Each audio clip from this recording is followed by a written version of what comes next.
لاہور کے ایک پوش علاقے کی اس شاندار 5 منزلہ عمارت کے سب سے اوپری حصے پر جھومر کی روشنی اتنی چکا چوند بھری تھی کہ میری آنکھوں میں چبھ رہی تھی۔ ہر طرف شیشوں کی چمک اور سب کچھ اتنا زیادہ اور دکھاوٹی تھا کہ مجھے گھٹن محسوس ہو رہی تھی۔ یہ میری سمندر نسرین کا نیا گھر تھا، میری بہو کی ماں کا گھر۔ آج اس نئے گھر کی اوپننگ تقریب تھی۔ میں نے اپنی نظر جھکا کر اپنی پرانی سوتی ساڑی کو دیکھا۔ میں نے اسے کتنی احتیاط سے استری کیا تھا، لیکن یہاں ان چمکتی ریشمی گاؤن اور بھاری سونے کے زیورات کے درمیان میں ایک رنگین اور خوبصورت پینٹنگ پر گری ہوئی کالی سیاہی کے قطرے کی طرح لگ رہی تھی۔ لوگ ہنستے ہوئے ادھر ادھر گھوم رہے تھے، ان کے ہاتھوں میں مہنگے کرسٹل کے گلاس آپس میں ٹکراتے تھے۔ کوئی میری طرف نہیں دیکھ رہا تھا، شاید وہ مجھے نہ دیکھنے کا ڈرامہ کر رہے تھے۔ میں نے اپنے سینے سے اس چھوٹے سے پیکٹ کو کس کر پکڑ رکھا تھا۔ یہ میرے ہاتھوں سے بنا ہوا ایک خاندانی شال تھی۔ میں نے کئی راتیں جاگ کر اپنی انگلیوں میں سوئی چبو کر پیار سے اس کے ایک ایک دھاگے کو پرویا تھا۔ میں نے اس میں ہمارے پشتینی گاؤں کے کچھ روایتی ڈیزائن بنائے تھے، اور میں نے سوچا تھا کہ میری سمدھن کو یہ پسند آئے گا۔ آج کل لوگ ہاتھ سے بنی چیزوں کی قدر کرتے ہیں نا۔ میں نے ہمت کر کے نسرین جی کے پاس جانے کا فیصلہ کیا، جو اپنی امیر سہیلیوں سے گھری ہوئی تھیں۔ ان کا گلا سونے کی بھاری زنجیروں سے لدا ہوا تھا، اور ہر انگلی میں انگوٹھیاں چمک رہی تھیں۔ میں نے تھوڑی کانپتی ہوئی آواز میں کہا، السلام علیکم نسرین جی، آپ کے نئے گھر کے لیے یہ چھوٹا سا تحفہ لائی ہوں، امید ہے آپ کو پسند آئے گا۔ نسرین نے مڑ کر میری طرف دیکھا۔ اس کی آنکھوں نے مجھے اوپر سے نیچے تک ایسے پرکھا جیسے میں کوئی بہت بڑی پریشانی ہوں۔ اس نے منہ چڑھایا اور اس پیکٹ کو اپنی 2 انگلیوں سے ایسے اٹھایا جیسے اسے چھونے سے اس کے ہاتھ گندے ہو جائیں گے، اور بولی، یہ کیا ہے؟ ہاتھ کا بنا ہوا شال؟ او اللہ، آپ کس زمانے میں جی رہی ہیں سریا جی؟ میرے گھر میں ہم صرف ترکی سے منگوایا ہوا کپڑا استعمال کرتے ہیں۔ یہ کہہ کر اس نے میری اتنی محبت سے بنائے ہوئے شال کو ایک طرف ایک صوفے پر پھینک دیا۔ پیکٹ پھسل کر ایک بھاری آواز کے ساتھ زمین پر گر گیا۔ کسی نے اسے اٹھانے کی زحمت نہیں اٹھائی۔ مجھے لگا جیسے کسی نے میرے چہرے پر زوردار تماچا مارا ہو۔ شرم سے میرا چہرہ جلنے لگا۔ میں زمین پر گرے اس شال کو اٹھانے کے لیے نیچے جھکنے ہی والی تھی کہ کسی نے میرا کندھا پکڑ کر مجھے روک لیا۔ وہ رحمان تھا، میرا اپنا بیٹا۔ میں نے اس کی طرف دیکھنے کے لیے سر اٹھایا۔ اس نے بہت مہنگا سوٹ پہنا ہوا تھا، بالوں میں جیل لگا تھا۔ میں نے اسے دیکھ کر مسکرانے کی کوشش کی۔ میں اسے بیٹا کہنا چاہتی تھی، لیکن میری مسکان میرے ہونٹوں پر ہی جم گئی جب میں نے اس کی آنکھیں دیکھیں۔ اس کی آنکھ میں ایک عجیب سی ٹھنڈک اور بے رحمی تھی، اس بچے کی جو گرم جوشی نہیں تھی، جسے میں نے اپنی گود میں کھلا کر بڑا کیا تھا۔ یہ کیا کر رہی ہو اماں؟ اس نے دانت پیستے ہوئے پھسپھسایا۔ برائے مہربانی مجھے مزید شرمندہ مت کرو۔ میں سن رہ گئی۔ میں نے کہا، میں تو بس ایک تحفہ لائی تھی، لیکن رحمان نے میری بات درمیان میں ہی کاٹ دی اور اپنی آواز اتنی تیز کر لی کہ وہاں کھڑے تمام لوگ سن سکیں۔ اچانک جیسے بجتا ہوا موسیقی دھیما ہو گیا اور سب کی نظریں ہم پر جم گئیں۔ میری بہو عالیہ اپنی ماں کے بالکل قریب کھڑی تھی۔ میرے بیٹے نے اپنی ساس کے نئے گھر کی اس تقریب میں میرا مذاق اڑایا۔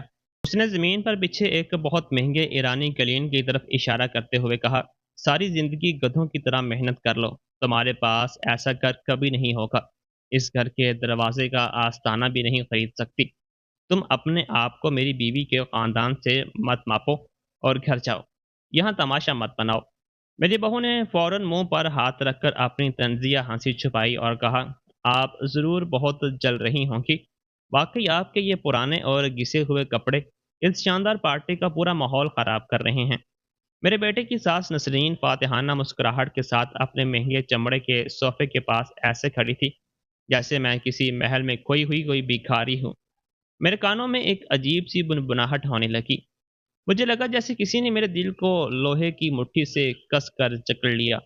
مجھے اب لوگوں کی پھسپھساہٹ نہیں سنائی دے رہی تھی، مجھے صرف اپنے سینے کے اندر کچھ ٹوٹنے کی آواز آ رہی تھی، دروازے کا آستانہ بھی نہیں۔ یہ اس بیٹے کے الفاظ تھے جس کے لیے میں نے اپنی جان چھڑی تھی تاکہ وہ پیٹ بھر کر کھانا کھا سکے۔ میں نے رحمان کی طرف دیکھا۔ وہ اپنی بیوی اور ساس کی طرف ایسے دیکھ رہا تھا جیسے ان سے شاباشی مانگ رہا ہو، جیسے ان سے اپنی اس ان پڑھ غریب ماں کو اس کی حیثیت دکھا کر کوئی بہت بڑا اور بہادرانہ کام کیا ہو۔ نہیں، میں روئی نہیں۔ بوڑھے لوگوں کے آنسو باہر نہیں گرتے، وہ اندر ہی اندر بہتے ہیں۔ میرا خون جم گیا تھا۔ میں نے بہت دھیرے سے سر ہلایا اور کہا ٹھیک ہے، میں جاتی ہوں۔ میں نیچے جھکی، اپنا بنا ہوا شال اٹھایا، پورے احترام کے ساتھ اس پر لگی دھول جھاڑی اور پلٹ کر دروازے کی طرف چل دی۔ میرے پیچھے موسیقی پھر سے زوروں سے بجنے لگا تھا۔ میں لفٹ سے نیچے اتری اور ڈیفینس ہاؤسنگ اتھارٹی کی ان چمکتی سڑکوں پر آ گئی۔ رات کی ٹھنڈی ہوا میرے پتلے کپڑوں کو چیرتی ہوئی میری ہڈیوں تک پہنچ رہی تھی، لیکن وہ ٹھنڈ اس برف کے سامنے کچھ نہیں تھی جو میرے دل اور میری روح میں جم چکی تھی۔ میں نے آٹو یا بس نہیں لی، میں پیدل ہی چلتی رہی۔ اس پوش علاقے سے لیاقتہ آباد کے کرائے کے اس چھوٹے سے کمرے تک کا راستہ بہت لمبا تھا، لیکن مجھے پیدل چلنے کی ضرورت تھی۔ مجھے اپنے پیروں میں درد کی ضرورت تھی تاکہ مجھے یاد رہے کہ میں ابھی بھی زندہ ہوں۔ یہ کوئی برا خواب نہیں بلکہ میری حقیقت ہے۔ چلتے چلتے مجھے وہ دن یاد آ رہا تھا جب رحمان پیدا ہوا تھا۔ وہ اتنا چھوٹا اور کمزور تھا۔ میں نے اس سے وعدہ کیا تھا کہ میں اسے دنیا کی ہر خوشی دوں گی، اور میں نے وہ وعدہ نبھایا۔ مجھے وہ دن یاد آئے جب میں نے صرف پانی پی کر اپنا پیٹ بھرا تھا اور اپنے ہر ایک پیسے کو بچا کر اس کی اسکول کی فیس بھری تھی۔ مجھے یاد آیا وہ پشتینی کھیت جو میرے شوہر نے میرے نام کیے تھے۔ اس زمین سے مجھے اپنی جان سے بھی زیادہ پیار تھا، لیکن میں نے اسے بیچ دیا۔ اس لیے نہیں کہ مجھے کوئی عیش و آرام چاہیے تھا، بلکہ اس لیے تاکہ میں رحمان کے جوئے اور سٹے بازی کے قرض چکا سکوں۔ 10 سال پہلے وہ میرے سامنے گھٹنوں کے بل بیٹھ کر رویا تھا اور قسم کھائی تھی کہ وہ بدل جائے گا، اور میں ایک نادان ماں کی طرح اس کی باتوں میں آ گئی۔ آج وہ جو کار چلاتا ہے، جس شاندار طریقے سے اس کی شادی ہوئی، وہ سب میرے خون پسینے اور میرے آنسوؤں کی کمائی سے ہوا ہے۔ میں نے اپنے زیورات تک بیچ دیے، صرف اس لیے تاکہ وہ معاشرے میں اپنا سر اٹھا کر چل سکے۔ میں نے مان لیا تھا کہ میں کسی کے دیے ہوئے ایک چھوٹے سے نمی والے کمرے میں رہ لوں گی اور سوکھی روٹی کھا لوں گی، بس میرا بیٹا ایک بڑا آدمی بن جائے۔ لیکن آج ٹھیک اسی پل مجھے ایک بہت کڑوی سچائی کا احساس ہوا۔ رحمان کوئی معصوم یا نادان نہیں ہے۔ اسے بہت اچھی طرح پتہ ہے کہ میں آج غریب کیوں ہوں۔ وہ جانتا ہے کہ وہ جو پیسے پانی کی طرح بہا رہا ہے، اس کا ایک ایک پیسہ کہاں سے آیا ہے، لیکن پھر بھی اس نے مجھے کچلنے کا فیصلہ کیا۔ اس نے مجھے اپنی بیوی کے خاندان کے سامنے خود کو بڑا دکھانے کے لیے ایک سیڑھی کی طرح استعمال کیا۔ وہ یہ ثابت کرنا چاہتا تھا کہ اس نے اپنی اس غریب ماں سے سارا ناتا توڑ لیا ہے۔ وہ غریب نہیں ہے، وہ ایک بزدل انسان ہے۔ ایک ایسا آدمی جو خاموش کھڑا دیکھتا رہتا ہے کہ کیسے اس کی بیوی اور اس کی ساس اس کی ماں کا مذاق اڑا رہی ہے، اور انہیں روکنے کی بجائے وہ خود ان کے ساتھ مل کر میرا مذاق اڑاتا ہے۔ وہ میرا بیٹا نہیں، وہ ایک طفیلی ہے جسے میں نے اپنا خون پلا کر پالا ہے۔ میں اپنے کرائے کے کمرے کے زنگ آلود لوہے کے دروازے کے سامنے آ کر روکی۔ نمی اور بند ہوا کی بو میرے نتھنوں سے ٹکرائی۔ میں پچھلے 5 سالوں سے یہاں رہ رہی ہوں تاکہ میرا بیٹا ایک بادشاہ کی طرح رہ سکے۔ میں نے لائٹ جلائی۔ کمرہ تقریباً خالی تھا، بس ایک لوہے کا پرانا پلنگ تھا اور اس کے نیچے ایک پرانا لکڑی کا صندوق رکھا تھا۔ میں نے گھٹنوں کے بل بیٹھ کر اس بھاری صندوق کو باہر نکالا۔ اس گہرے رنگ کی لکڑی پر دھول کی ایک موٹی تہ جمی ہوئی تھی۔ یہ وہ اکلوتی چیز تھی جسے میں نے اپنے لیے بچا کر رکھا تھا، وہ اکلوتا راز جس کے بارے میں رحمان کو کبھی بھنک تک نہیں لگی، کیونکہ مجھے ڈر تھا کہ اگر اسے اس کے بارے میں پتہ چل گیا تو وہ اسے بھی اسی طرح بیچ کر اڑا دے گا، جیسے اس نے میرے شوہر کے کھیت اڑا دیے تھے۔ میرے ہاتھ کانپ رہے تھے جب میں نے تالے میں چابی گمائی۔ رات کے سناٹے میں تالا کھلنے کی کلک کی آواز بہت زور سے گونجی۔ صندوق کے اندر سرخ مخمل کا کپڑا بچھا تھا۔ وہاں بالکل پیتل کی پرانی اور بھاری چابیوں کا ایک گچھا رکھا تھا، اور ان چابیوں کے پیچھے بغل میں کچھ پرانے پیلے پرچے کا کاغذات تھے جن پر لگی سرکاری مہر کی سرخ مہر آج بھی تازہ خون کی طرح سرخ اور واضح تھی۔ یہ میری پردادی کی وصیت تھی۔ مری کے قریب ہماری پشتینی حویلی کے کاغذات۔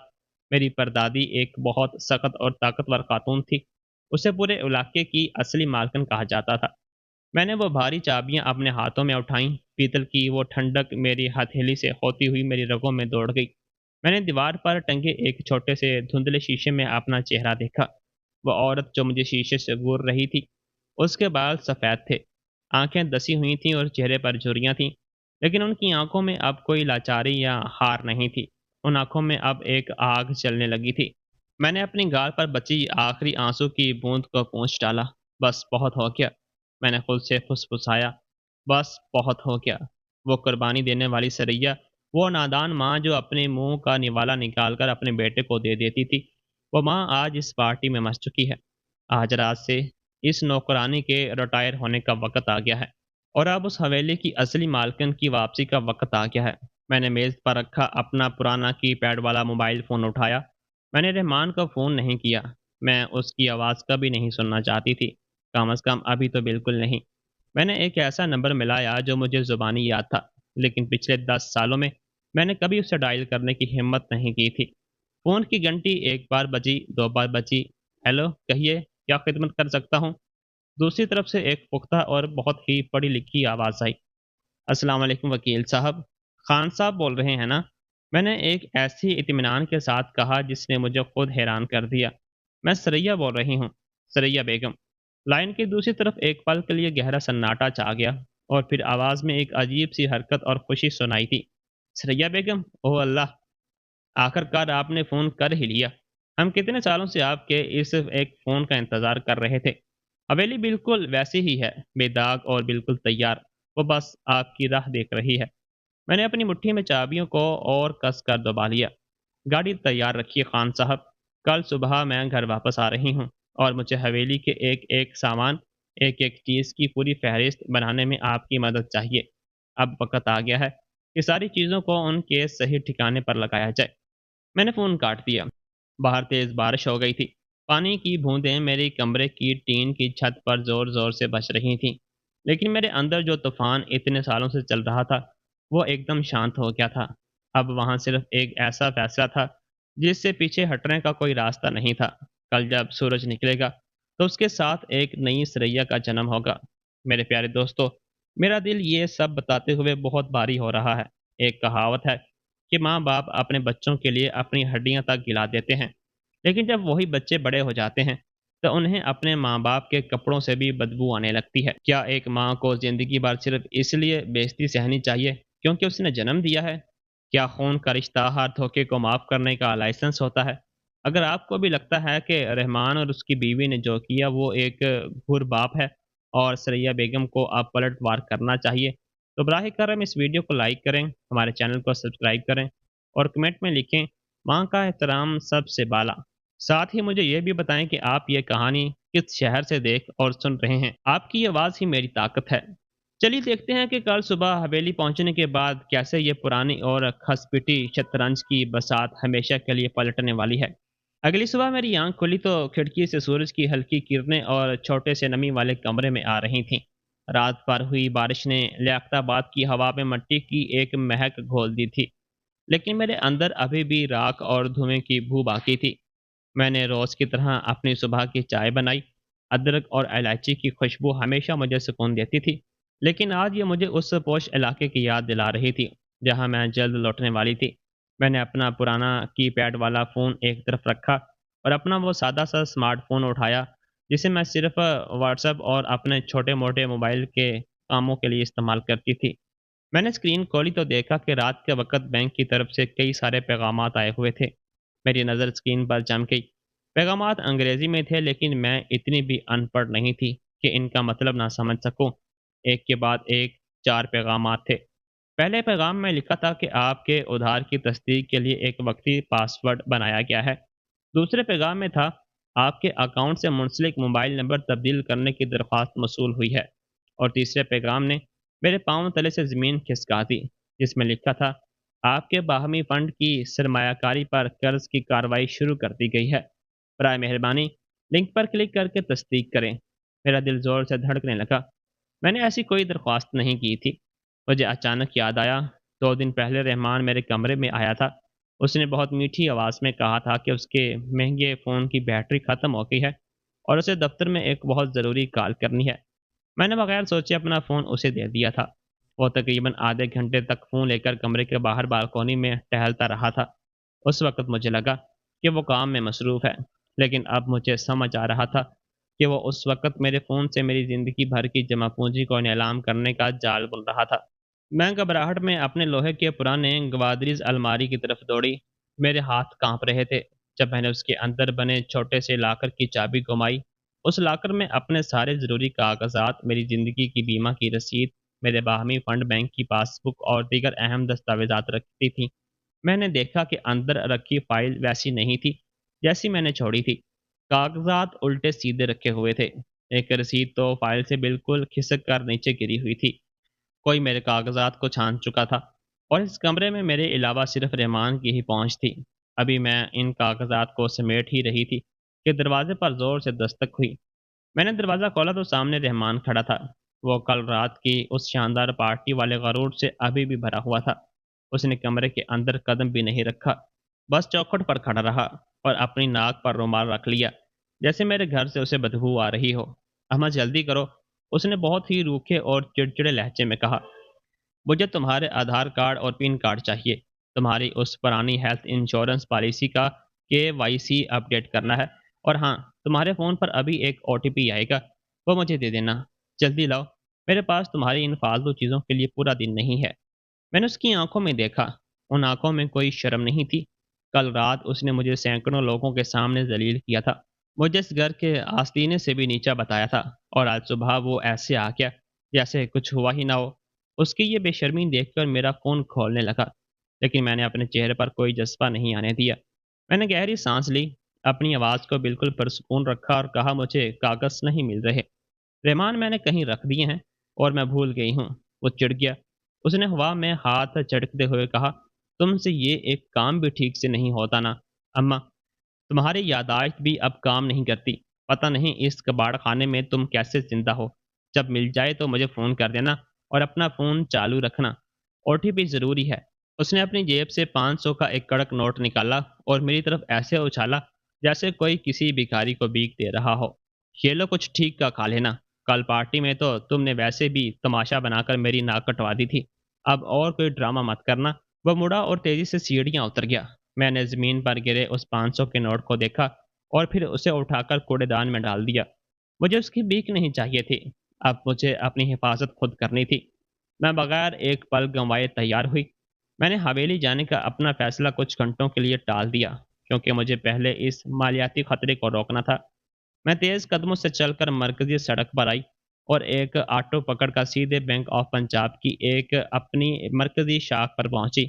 بینک میں ہمیشہ کی طرح بہت بھیڑ تھی، لوگ قطاروں میں کھڑے تھے، لیکن میں سیدھے برانچ مینیجر کے کیبن کی طرف گئی۔ مینیجر سلیم صاحب مجھے پچھلے 20 سالوں سے جانتے تھے۔ میرے شوہر کے انتقال کے بعد سے انہوں نے ہمیشہ ایک بھائی کی طرح میرے مالیاتی معاملات میں میری صحیح رہنمائی کی تھی۔ جب میں نے ان کے کیبن کا دروازہ کھولا تو ان کے چہرے کی لکیریں گہری ہو گئیں۔ مجھے دیکھتے ہی وہ اپنی کرسی سے کھڑے ہو گئے۔ سریا بیگم، آئیے بیٹھیے، میں بس آپ کو ہی فون کرنے والا تھا، سلیم صاحب نے بہت ہی سنگین آواز میں کہا۔ انہوں نے اپنی میز پر رکھا پانی کا گلاس میری طرف بڑھایا۔ سریا بیگم، کیا آپ نے اپنے باہمی فنڈ پورٹ فولیو کو 1 لاکھ کے فوری قرض کے لیے درخواست دی ہے؟ اور کیا آپ نے اپنے رجسٹرڈ موبائل نمبر تبدیل کر کے اس نئے نمبر کو شامل کرنے کی درخواست بھیجی ہے؟ انہوں نے ایک کاغذ میری طرف سرکایا جس پر ایک انجان نمبر لکھا تھا۔ میں نے پانی کا ایک گھونٹ پیا، میرا گلا سوکھ رہا تھا۔ نہیں سلیم صاحب، میری آواز میں ایک ہلکا سا کپکپاہٹ تھی جسے میں چھپا نہیں پائی۔ میں نے ایسی کوئی درخواست نہیں کی ہے، وہ نیا نمبر میرا نہیں ہے، وہ میرے بیٹے رحمان کا دوسرا نمبر ہے۔ سلیم صاحب نے ایک گہری سانس چھوڑی اور اپنا چشمہ اتار کر میز پر رکھ دیا۔ مجھے شک تھا سریا بیگم، یہ بہت ہی خطرناک معاملہ ہے۔ کوئی آپ کے شناختی کارڈ نمبر اور آپ کی ڈیجیٹل بینکنگ ایپ کا استعمال کر کے آپ کی پوری مالیاتی پہچان کو ہائی جیک کرنے کی کوشش کر رہا ہے۔ انہوں نے پہلے آپ کا نمبر تبدیل کرنے کی کوشش کی تاکہ بینک کے سارے OTP اور الرٹ آپ کو فون پر نہ آنے کی بجائے سیدھے ان کے فون پر جائیں۔ اگر یہ نظام کل رات کو اپ ڈیٹ ہو جاتا تو آج صبح آپ کے نام پر 50 لاکھ کا قرض پاس ہو چکا ہوتا، اور آپ کی زندگی بھر کی وہ ساری بچت جو آپ نے ایک ایک پیسہ جوڑ کر SIP میں ڈالی ہے، وہ بینک کے پاس گروی رکھی جا چکی ہوتی۔ اگر قرض نہ چکایا جاتا تو آپ کی ساری محنت نیلام ہو جاتی۔ سلیم صاحب کی ایک ایک بات میرے کانوں میں پگھلتے ہوئے شیشے کی طرح گر رہی تھی۔ رحمان صرف مجھے نیچا نہیں دکھا رہا تھا، وہ میری پیٹھ پیچھے میری ڈیجیٹل ہتھیا کر رہا تھا۔ وہ مجھے سڑک پر لانے کی پوری تیاری کر چکا تھا۔ کل رات اس نے جو کچھ بھی کہا وہ صرف ایک شروعات تھی۔ وہ چاہتا تھا کہ میں پوری طرح سے اس اور اس کی بیوی کے رحم و کرم پر آ جاؤں۔ میرے ہاتھ کانپنے لگے، لیکن میں نے میز کے کنارے کو کس کر پکڑ لیا تاکہ سلیم صاحب کو میری کمزوری نظر نہ آئے۔ مجھے رونا نہیں تھا، مجھے لڑنا تھا۔ مجھے کیا کرنا چاہیے سلیم صاحب؟ میں نے اپنی آواز کو مضبوط کرتے ہوئے پوچھا۔ سب سے پہلے اپنا یو پی آئی فوری طور پر بند کرو، سلیم صاحب نے تیزی سے اپنے کمپیوٹر پر ٹائپ کرتے ہوئے کہا۔ میں آپ کے اکاؤنٹ میں آن لائن لین دین کو پوری طرح سے بلاک کر رہا ہوں۔ آپ کا کارڈ بھی میں ابھی بلاک کر رہا ہوں۔ کوئی بھی پیسہ اب بغیر آپ کے یہاں بینک میں آئے اور آپ کو دستخط کیے بغیر باہر نہیں جائے گا۔ یہ کوئی عام دھوکہ دہی نہیں ہے سریا بیگم، یہ خاندان کے اندر کا سائبر جرم ہے۔ میں آپ کے آدھار لنک کو بھی فی الحال منجمد کر رہا ہوں تاکہ کوئی ای کے وائی سی کا کام نہ کر سکے۔ انہوں نے پرنٹر میں کچھ پنے نکالے۔ یہ میری اکاؤنٹ کے پچھلے کچھ دنوں کے ڈیجیٹل لاگ تھے، جس میں صاف دکھ رہا تھا کہ کس وقت اور کس آئی پی ایڈریس سے میرے اکاؤنٹ میں سینڈ لگانے کی کوشش کی گئی تھی۔ انہوں نے ان تمام کاغذات پر بینک کی مہر لگائی اور اپنے دستخط کیے۔ یہ آپ کے ثبوت ہیں سریہ بیگم، انہیں بہت سنبھال کر رکھیے، یہ آپ کو آگے کسی بھی قانونی لڑائی میں بچائیں گے۔ میری مانیے تو ابھی کچھ دنوں کے لیے آپ اپنے اس پرانے کمرے میں واپس مت جائیے۔ اگر انہیں پتہ چل گیا کہ ان کا منصوبہ ناکام ہو گیا ہے تو وہ آپ پر دباؤ ڈال سکتے ہیں یا آپ کو جسمانی طور پر کوئی نقصان پہنچا سکتے ہیں۔ میں نے وہ کاغذ لیے اور انہیں بڑے دھیان سے اپنی پلاسٹک کی فائل میں رکھا۔ یہ صرف کاغذ نہیں تھے، یہ میرے بیٹے کی غداری کا جیتا جاگتا ثبوت تھا۔ یہ وہ ہتھیار تھے جس سے میں اب لاہور کے اس پوش علاقے سے اس گھمنڈ کے محل کو اٹھانے والی تھی۔ میں نے سلیم صاحب کو شکریہ کہا اور بینک سے باہر آ گئی۔ باہر کی دھوپ اب تیز ہو چکی تھی، سڑکوں پر گاڑیوں کا شور تھا، لیکن میرے دماغ میں ایک خوفناک سکون چھا گیا تھا۔ رحمان نے مجھے کمزور، لاچار اور ان پڑھ سمجھ کر میری پیٹھ میں چھرا گھونپنے کی کوشش کی تھی، لیکن اسے یہ نہیں پتا تھا کہ میں وہ عورت ہوں جس نے ذمہ داریوں کی بھٹی میں جل کر خود کو فولاد بنا لیا تھا۔ میں نے اپنا پرانا فون نکالا۔ اب اس طرح حویلی جانے کا نہیں بلکہ حویلی کو میرے اس حال میں لانے کا وقت آ گیا تھا۔ میری چال اب تیز ہو چکی تھی۔ مجھے اب اپنی سمتن نسرین کے لیے ایک بہت ہی خاص چال بچھانا تھا، ایک ایسا چال جو سونے کا بنا ہوا ہوگا، لیکن اس کی چبھن ان کی روح تک جائے گی۔ بینک سے باہر نکلنے کے بعد میرے قدموں میں ایک نئی اور عجیب سی تیزی تھی۔ میں بیگ میں رکھے وہ کاغذات جن پر بینک کی مہر لگی تھی میرے لیے صرف کاغذ نہیں بلکہ میری حفاظت کی ڈھال تھی۔ میں نے اپنی ڈیجیٹل زندگی، اپنا یو پی آئی، اپنے کارڈ اور اپنا آدھار لاک کروا لیا تھا، اور رحمان نے اس گنونی مالیاتی جال کو تو کاٹ دیا تھا، لیکن اب مجھے اس تکبر کو توڑنا تھا جس نے میرے بیٹے کو اندھا کر دیا تھا۔ مجھے اس لالچ کو بے نقاب کرنا تھا جس نے میری بہو اور اس کی ماں کو یہ سوچنے پر مجبور کر دیا تھا کہ وہ مجھے اپنے جوتے کے نیچے کچل سکتے ہیں۔ میں سڑک کے کنارے ایک پرسکون جگہ پر کھڑی ہوئی اور اپنا فون نکالا۔ میرے ہاتھ اب بالکل نہیں کانپ رہے تھے، میرے چہرے پر ایک ٹھنڈی سوچی سمجھی مسکراہٹ تھی۔ میں نے نسرین کا نمبر ڈائل کیا، فون کی گھنٹی بجنے لگی۔ میں نے اپنے گلے کو صاف کیا اور اپنی آواز کو اس پرانی ڈری ہوئی اور بیچاری سریا کے سانچے میں ڈھال دیا جسے دیکھنے کی نسرین کو عادت تھی۔ فون 2 بار بجنے کے بعد اٹھا۔ ہیلو؟ دوسری طرف سے نسرین کی وہی گھمنڈی اور ناک سے بولنے والی آواز آئی جو ہمیشہ یہ جتانے کی کوشش کرتی تھی کہ وہ دنیا کی سب سے مصروف اور اہم انسان ہے۔ السلام علیکم نسرین جی، میں سریا بول رہی ہوں۔ میں نے اپنی آواز کو جان بوجھ کر بہت دھیما اور جھجکتا ہوا رکھا۔ فون پر ایک پل کے لیے سناٹا چھا گیا۔ مجھے یقین ہے کہ وہ اپنی آنکھیں گما رہی ہوں گی۔ ارے سریا جی، آپ کیا بات ہے؟ مجھے لگا کل رات کے بعد آپ خیر چھوڑیے، میں ابھی بہت مصروف ہوں۔ میری صبح کی اپائنٹمنٹ ہے، کہیے کیا کام ہے؟ اس کی آواز میں ایک روکھی سی ہنسی تھی، گویا وہ میرے فون کرنے پر میرا مذاق اڑا رہی ہو۔ مجھے آپ سے ایک بہت بڑی مدد چاہیے تھی نسرین جی، میں نے ایک لمبی اور بناوٹ کے ساتھ کھینچتے ہوئے کہا۔ آپ جو جانتی ہیں میں بہت سیدھے سادے طریقے سے رہنے والی عورت ہوں، مجھے دنیا داری کی زیادہ سمجھ نہیں ہے۔ کل آپ نے صحیح کہا تھا، میرے پاس جو چیزیں ہیں وہ بہت پرانی اور بیکار ہیں۔ دراصل میں آج اپنے ایک پرانے گھر میں آئی ہوں۔ یہ وہ میرے بزرگوں کا گھر ہے جو سالوں سے بند پڑا ہے۔ یہاں سب کچھ بہت پرانا ہے، لکڑی کے بڑے بڑے پرانے فرنیچر جن کا رنگ اڑ چکا ہے، کچھ دھندلی سی پینٹنگز اور پیتل تانبے کے برتن جو اتنے پرانے ہیں کہ سیاہ پڑ چکے ہیں۔ میں نے ایک ڈرامائی ٹھہراؤ کیا۔ مجھے پتا تھا کہ پرانا اور فرنیچر کے الفاظ سن کر اس کا لالچ جاگ اٹھے گا۔ میں نے اپنی بات جاری رکھی۔ میں سوچ رہی تھی کہ میں ان سارے پرانے کباڑ کو پھینک دوں یا کسی کباڑیے والے کو تھوڑے سے داموں بیچ دوں۔ میں بھی آپ کے گھر کی طرح چمکدار پلاسٹک اور ترکی ڈیزائن والی نئی چیزیں لانا چاہتی ہوں، لیکن مجھے سمجھ نہیں آ رہا کہ اس میں سے کیا کوڑا ہے اور کیا نہیں۔ آپ تو اتنی سمجھدار ہیں کہ آپ آ کر مجھے بتا سکتی ہیں کہ میں کیا کیا پھینک دوں۔ فون کے دوسری طرف نسرین کی سانسوں کی رفتار بدل گئی تھی۔ میں اس کے دماغ کے اندر چلنے والے لالچی خیالات کو صاف سن سکتی تھی۔ وہ سوچ رہی ہوگی کہ یہ بیوقوف اور ان پڑھ عورت کسی قیمتی نوادرات کو کباڑ سمجھ کر پھینکنے والی ہے۔ کیوں نہ میں جا کر اسے سستے میں یا مفت میں ہتھیا لوں؟ دیکھیے سریا جی، میں سچ میں بہت مصروف ہوں، اس نے اپنا لالچ چھپاتے ہوئے دکھاوٹی بے رخی سے کہا، لیکن کیونکہ آپ میری بیٹی کی ساس ہیں تو میں آپ کی مدد کرنے کے لیے آ سکتی ہوں، ورنہ آپ تو اپنی جہالت میں کوئی بہت بڑی بیوقوفی کر بیٹھیں گی۔ ٹھیک ہے، مجھے اپنا پتہ بھیجیے، میں دوپہر تک وہاں پہنچتی ہوں۔ آپ کا بہت بہت شکریہ نسرین جی، آپ تو سچ میں ایک فرشتہ ہیں۔ میں آپ کے لیے چائے بنا کر آپ کا انتظار کروں گی، میں نے کہا اور فون کاٹ دیا۔ میرے ہونٹوں پر ایک ایسی مسکراہٹ تھی جو کسی نے سالوں سے نہیں دیکھی تھی۔ آؤ نسرین آؤ، آ کر میری اس کباڑ کو دیکھو، اسے خریدنے کی تمہاری ساتھ پشتیں بھی حیثیت نہیں رکھتی۔ میں نے ایک ایک کیب بک کی اور لاہور شہر کی بھیڑ بھاڑ سے دور مری کی خوبصورت اور ہری بھری پہاڑیوں کی طرف نکل پڑی، جہاں سے شہر کا شور اور آلودگی پیچھے چھوٹتا جا رہا تھا۔ سڑک کے دونوں اطراف اونچے درخت تھے۔ میری کیب ایک تنگ اور نجی سڑک پر مڑ گئی۔ کچھ ہی منٹوں کے بعد کیب ایک عظیم اور شاندار سیاہ لوہے کے دروازے کے سامنے آ کر رک گئی۔ اس دروازے کے دونوں طرف سیاہ پتھر کی اونچی چوڑی دیوار تھی، جن پر ہری بیلیں لٹک رہی تھیں۔ لوہے کے ان بھاری دروازوں کے بیچوں بیچ پیتل سے اکڑی ہوئی میری پردادی کی مائی کا شاہانہ راجپوتانہ اور مراٹھا ملا جلا نشان چمک رہا تھا۔ میں نے کیب والے کو پیسے دیے اور باہر قدم رکھا۔ یہاں کی ہوا بالکل مختلف تھی، اس میں مٹی چمیلی اور ایک پرانے وقار کی خوشبو تھی۔ میں نے دروازے کے پاس لگا پیتل کا ایک باریک گھنٹا بجایا۔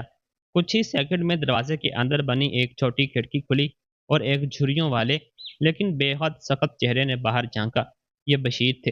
وہ میرے پیدا ہونے سے پہلے اس حویلی کی دیکھ بھال کر رہے تھے۔ انہوں نے میری پردادی کو دیکھا تھا، میری ماں کو دیکھا تھا اور مجھے یہاں کھیلتے ہوئے دیکھا تھا۔ ان کی آنکھیں مجھے دیکھتے ہی پھیل گئیں۔ انہوں نے فوراً بھاری لوہے کے دروازے کو اندر کی طرف کھینچا۔ دروازے بغیر کسی شور کے ایک شاہی سکون کے ساتھ کھلے۔ بشیر نے اپنا سر جھکا کر مجھے سلام کیا۔ مالکن آپ آ گئیں؟ ان کی آواز بھرائی ہوئی تھی۔ انہوں نے مجھے سریا یا تائی نہیں کہا، انہوں نے مجھے مالکن کہا۔ اس ایک لفظ نے میرے اندر کے اس مردہ خود اعتمادی کو پھر سے زندہ کر دیا، جسے رحمان نے کل رات کو چلنے کی کوشش کی تھی۔ ہاں بشیر، میں واپس آ گئی، میں نے پھس پساتے ہوئے کہا۔ میں حویلی کے اندر داخل ہوئی۔ یہ صرف ایک گھر نہیں تھا، یہ تاریخ کا ایک جیتا جاگتا پناہ تھا۔ وسیع آنگن کے بیچوں بیچ تلسی کا ایک بہت بڑا اور خوبصورت چبوترا تھا۔ سرخ مٹی اور پتھر سے بنی اس دو منزلہ حویلی میں ساگوان کی لکڑی کے نقوش دار ستون لگے تھے، جو چھت کو سنبھالے ہوئے تھے۔ دیواروں پر کوئی جدید پینٹ نہیں تھا، بلکہ پرانی چونا پتھر کی پتھرائی تھی جو آج بھی موتیوں کی طرح چمک رہی تھی۔ لمبے لمبے برآمدے میں بڑے بڑے جھرکے بنے ہوئے تھے، جہاں سے سورج کی روشنی چھن کر اندر آ رہی تھی۔ میں نے بشیر کی طرف دیکھا جو میرے پیچھے ہاتھ باندھے کھڑے تھے۔ بشیر، آج ہمارے یہاں مہمان آ رہے ہیں، مجھے باغیچے میں چائے کا انتظام چاہیے۔ پر دادی کے زمانے کا اصلی چاندی کا وہ چائے کا سیٹ نکال لیجیے، اور ہاں، وہ پرانے ہندو راجا روی ورما کی اصلی پینٹنگ جو ہم نے ململ کے کپڑوں سے ڈھک رکھی ہے، اسے کھول دیجیے۔ آج ہمارے مہمان کو یہ دیکھنا چاہیے کہ پرانی چیزیں کیسی دکھتی ہیں۔ جی مالکن، سب انتظام ہو جائے گا۔ بشیر نے ایک ہلکی سی سمجھدار مسکراہٹ کے ساتھ سر ہلایا۔ وہ سمجھ گئے تھے کہ آج کوئی عام چائے کی دعوت نہیں ہونے والی تھی۔ میں نے اپنے اس پرانے کپڑے کو تبدیل کر کے حویلی کی الماری میں رکھی اپنی ماں کی ایک پرانی لیکن بے حد قیمتی کانجیورم سلک کی ساڑی پہن لی۔ میں نے کوئی بھاری میک اپ نہیں کیا، کوئی دکھاوٹی زیورات نہیں پہنے، بس گلے میں موتیوں کی ایک سادہ سی مالا اور ماتھے پر ایک بندی۔ اصلی شان کو چلا چلا کر خود کو ثابت کرنے کی ضرورت نہیں ہوتی، اس کی خاموشی ہی کافی ہوتی ہے۔ میں حویلی کے سیکیورٹی کمرے میں گئی، جہاں سی سی ٹی وی کی سکرین لگی ہوئی تھی۔ میں اسکرین پر نظر جما کر بیٹھی تھی۔ تقریباً 2 گھنٹے بعد مجھے اسکرین پر ایک چمکتی ہوئی سفید بھاری بھرکم ایس یو وی گاڑی سڑک پر آتی ہوئی دکھائی دی۔ یہ نسرین کی گاڑی تھی۔ میں اسکرین پر دیکھ سکتی تھی کہ گاڑی کی رفتار بہت دھیمی ہو گئی تھی۔ نسرین گاڑی چلا رہی تھی اور ان کا چہرہ الجھن سے بھرا ہوا تھا۔ وہ بار بار اپنے فون کا GPS دیکھ رہی تھی اور پھر باہر سڑک کو دیکھ رہی تھی۔ اسے لگا ہوگا کہ میں کسی گندی بستی یا کسی ٹوٹے پھوٹے کھنڈر میں رہ رہی ہوں۔ جب GPS نے اسے شہر سے باہر اس پرسکون اور ہریالی والی جگہ پر لا کھڑا کیا تو اس کا دماغ کام نہیں کر رہا تھا۔ میں نے اسکرین پر دیکھا کہ وہ کسی سے فون پر بات کر رہی تھی۔ مجھے یقین ہے وہ میری بہو عالیہ کو فون کر کے میری غریبی کا مذاق اڑا رہی ہوگی، کہہ رہی ہوگی کہ تمہاری ساس پتہ نہیں کس جنگل میں کسی پرانی جھونپڑی میں رہتی ہے۔ لیکن اس وقت اس کی گاڑی اس عظیم سیاہ پتھر کی دیوار اور ان بھاری لوہے کے دروازے کے بالکل سامنے آ کر رک گئی۔ GPS نے شاید کہا ہوگا کہ آپ اپنی منزل پر پہنچ گئے ہیں۔ میں نے اسکرین پر دیکھا۔ نسرین نے اپنی آنکھوں پر لگا مہنگا دھوپ کا چشمہ نیچے کیا۔ اس کا منہ کھلے کا کھلا رہ گیا۔ اس نے دروازے کے پاس لگی پیتل کی تختی دیکھی جس پر لکھا تھا پشتینی حویلی۔ اس کا یہ تکبر جو ہمیشہ اس کی ناک پر بیٹھا رہتا تھا وہ کہیں غائب ہو گیا تھا۔ وہ سوچ رہی ہوگی کہ GPS خراب ہو گیا یا وہ غلطی سے کسی سرکاری عمارت یا ورثے کے میوزیم میں آ گئی ہے۔ اسے اپنے خواب میں بھی یہ اندازہ نہیں تھا کہ جس عورت کو وہ کل رات بھکاری اور چاہل کہہ رہی تھی وہ اس محل کی مالکن ہو سکتی ہے۔ میں نے انٹرکام کا بٹن دبایا جس کی آواز سیدھے مرکزی دروازے کے باہر لگے اسپیکر سے آ رہی تھی۔ اندر آ جائیے نسرین جی، دروازہ کھلا ہے، میں آپ کا ہی انتظار کر رہی تھی۔ سکون اور گونجتی ہوئی آواز سن کر نسرین اپنی گاڑی کی سیٹ پر ہی اچھل پڑی۔ بشیر نے ایک بٹن دبایا اور وہ عظیم لوہے کے دروازے ایک شاہی اور دھیمی آواز کے ساتھ اپنے آپ اندر کی طرف کھولنے لگے۔ نسرین نے ڈرتے ڈرتے گاڑی کو اندر کی طرف بڑھایا۔ گاڑی کے چوڑے ٹائر سفید بجری پر چمچڑاتے ہوئے آگے بڑھے۔ حویلی کا راستہ اتنا بڑا تھا کہ درختوں کی گھنی چھاؤں نے ایک قدرتی سرنگ بنا دی تھی۔ جیسے ہی اس کی گاڑی اس سرنگ کو پار کر کے مرکزی آنگن کے گول چکر والی جگہ پر آئی، حویلی کا پورا شاندار منظر اس کے سامنے تھا۔ گلابی پتھروں سے بنے محراب، ساگوان کی لکڑی کے نقوش، غیر ملکی اور قدیم گلابوں سے بھرا ہوا وسیع باغیچہ، اور بیچ میں سنگ مرمر کا ایک فوارہ جس میں سے کرسٹل جیسا صاف پانی بہہ رہا تھا۔ یہاں کی سکون میں ایک عجیب سا رعب تھا۔ یہ وہ پیسہ نہیں تھا جو کل کمایا گیا ہو اور آج دکھایا جا رہا ہو، یہ وہ دولت تھی جو نسلوں سے خون میں بہتی تھی۔ نسرین نے گاڑی کا انجن بند کیا لیکن وہ باہر نہیں نکلی۔ وہ بس اسٹیئرنگ وہیل کو کس کر پکڑے ہوئے کانپ رہی تھی۔ اس کی آنکھیں حویلی کے اوپر گنبد اور جھروکے کی وجہ سے پھیلی ہوئی تھیں جسے اس نے کوئی بھوت دیکھ لیا ہو۔ اس کے ڈیزائنز کپڑے، اس کا برانڈ بیگ اور اس کی چمکتی گاڑی اس حویلی کے قدیم وقار کے سامنے بہت سستے اور معمولی لگ رہے تھے۔ میں دھیرے دھیرے حویلی کی مرکزی سیڑھیوں سے نیچے اتری۔ میری سلک کی ساڑی زمین کو چھوتی ہوئی ایک ہلکی سی سرسراہٹ پیدا کر رہی تھی۔ میں نے اپنے چہرے پر ایک بہت ہی پرسکون اور نرم مسکراہٹ اوڑھ لی۔ میں اس کی گاڑی کے پاس گئی۔ نسرین نے دھیرے سے گاڑی کا شیشہ نیچے کیا۔ اس کی حالت اس مچھلی جیسی ہو گئی تھی جسے اچانک پانی سے باہر نکال دیا گیا ہو۔ خوش آمدید نسرین جی، میں نے بالکل معمولی طریقے سے کہا، جیسے یہ کوئی بہت بڑی بات نہ ہو۔ کبھی کبھی GPS بڑی جائیدادوں کا صحیح راستہ ڈھونڈنے میں کنفیوز ہو جاتا ہے۔ مجھے خوشی ہے کہ آپ یہ صحیح جگہ پہنچی۔ نسرین نے اپنا چشمہ پوری طرح اتار دیا۔ اس کی آنکھیں پھٹی ہوئی تھیں، اس کے ہونٹ کانپ رہے تھے۔ وہ کچھ بولنے کی کوشش کر رہی تھی لیکن اس کے گلے سے آواز نہیں نکل رہی تھی۔ سریا، سریا جی، اس نے کسی طرح ہکلاتے ہوئے پوچھا، یہ کیا ہے؟ یہ گھر کس کا ہے؟ کیا آپ یہاں کیئر ٹیکر کا کام کرتی ہیں؟ کیا کسی نے آپ کو اس جگہ کی صفائی کے لیے رکھا ہے؟ اس کا دماغ ابھی بھی اس سچائی کو قبول کرنے سے انکار کر رہا تھا کہ میں اس جگہ کی مالکن ہو سکتی ہوں۔ اس کے لیے میرا نوکرانی ہونا ہی واحد منطقی وضاحت تھی۔ میں ہلکی سی ہنسی۔ یہ ہنسی مذاق اڑانے والی نہیں تھی بلکہ رحم سے بھری تھی۔ نہیں نسرین جی، میں یہاں کام نہیں کرتی۔ ویسے ایک طرح سے دیکھا جائے تو ہاں، اس گھر کو سنبھالنا بہت محنت کا کام ہے، لیکن مجھے کسی نے نوکری پر نہیں رکھا۔ میں نے اس کی گاڑی کا دروازہ کھولا۔ برائے مہربانی باہر آئیے، گاڑی کو یہیں چھوڑ دیجیے، بشیر اسے پیچھے گراج میں لگا دیں گے۔ نسرین لڑکھڑاتے ہوئے باہر نکلی۔ اس کی اونچی ہیل سفید بجری میں گھس گئی۔ وہ تقریباً گرنے ہی والی تھی کہ اس نے گاڑی کے دروازے کو پکڑ کر خود کو سنبھالا۔ اس نے اپنے چاروں طرف دیکھا۔ اس نے نقاش دار پتھر کی ان دیواروں کو دیکھا، پرانے مورتیوں کو دیکھا۔